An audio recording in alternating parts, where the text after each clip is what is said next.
Okay, David, I get it. My clients need to understand total cost of risk, but my problem is I don't even know what all it includes.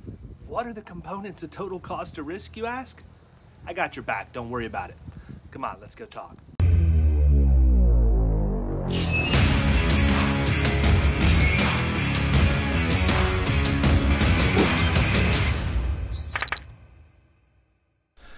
Let's talk about the components of total cost of risk, and I'm going to go ahead and warn you, we're going to go deep here. So I'm going to give you an overview of what you should be looking for in this post, and then in subsequent posts, I'm going to drill down. I'm going to go really deep as far as everything you should be looking for. So let's talk about it. Let's talk about the components of total cost of risk. Well, I'm going to go ahead and get this one out of the way because it's the one you all love anyhow, insurance costs. Insurance costs are obviously a component of total cost of risk. It's just that way. They're not the only thing, but they're certainly one that is substantive and important, but they're not the be-all end-all.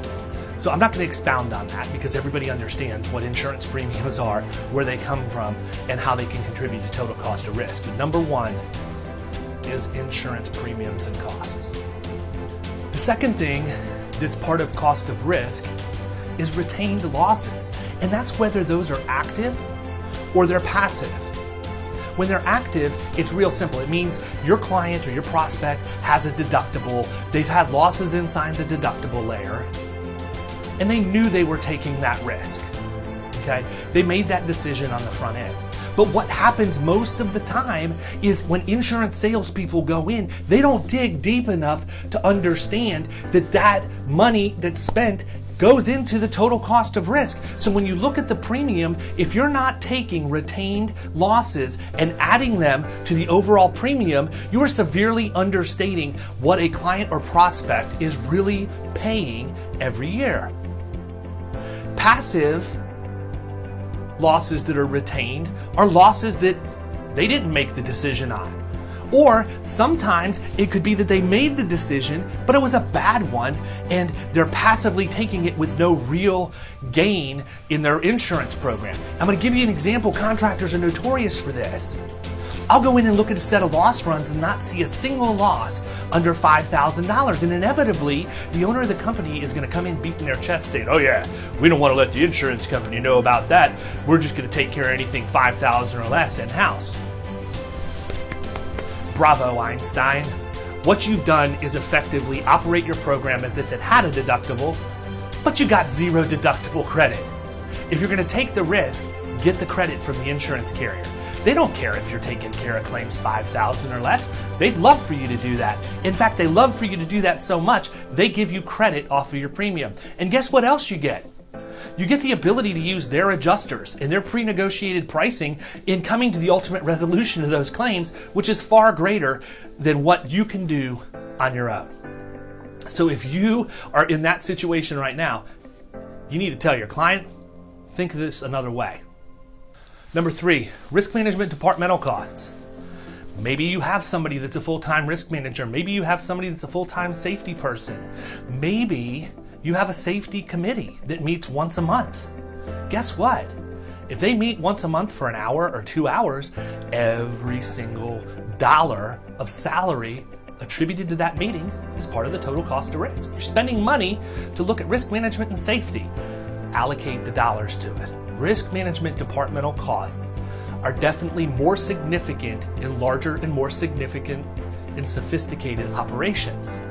But it doesn't mean that there aren't risk management departmental costs in smaller companies.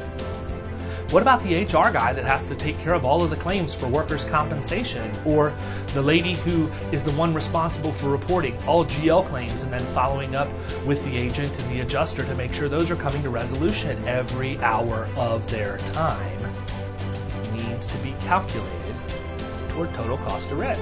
It's that simple. Risk management departmental costs in some organizations may be as much as the premium. They just don't realize that because nobody's ever calculated it for them. Number four is outside service fees. What about that ergonomics guy that you had come in to review all your workstations? What about the industrial hygienist? What about the person who came in and did the noise pollution studies? What about the person who did the infrared scanning of your manufacturing equipment to make sure that it was operating at the appropriate temperatures and wasn't a risk for fire? If you aren't allocating the cost of outside service providers into the total cost of risk, you're missing another huge bucket that definitely needs to be addressed, and we're going to dive much deeper into that in a future episode. The last thing that I want to talk about regarding total cost of risk is the indirect costs. We can go into all kinds of things about this, and in fact we are. We're going to get into it really deep in another full post specifically about indirect costs, but you have to think about several things. Number one, you hear me talk about it all the time. The Bureau of Labor Statistics is very clear that the indirect cost associated with claims in workers' compensation in general industry across the country is anywhere between 2 and 20 times the direct cost. If your client has $100,000 in workers' compensation claims, you can say with nearly absolute certainty that they had $200 of indirect costs associated with that claim or those claims. And you always want to use 2. Why? Because it's the lowest. If you're visiting a client that has a 2.0 mod and you're telling them that they have 2 times the direct cost of claims in indirect costs and they want to argue with you, that argument doesn't hold water.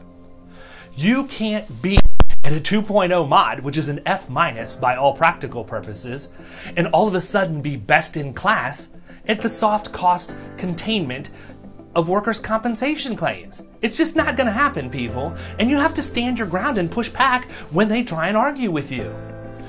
Typically, I'll say something like, you know what, you're absolutely right. It's probably not 2 times. It's more like 4 to 6. And here's why. And all of a sudden, the light bulb will go off. But if you don't have the guts to push back on a client or prospect, how are you even closing business? Selling insurance? People respect that.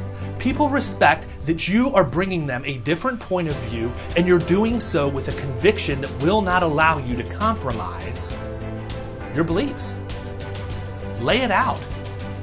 It's not fiction, people. It's mathematics. And guess what? It's their numbers, not yours. They earned them, whether they're good or bad, and you need to use those at the point of sale and quantify total cost of risk, understanding all of the components, and then lay that out for them to look at.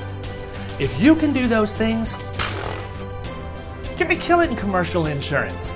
In fact, you're not going to have time to watch me anymore because you're going to be so busy writing new business. Go out there and get it.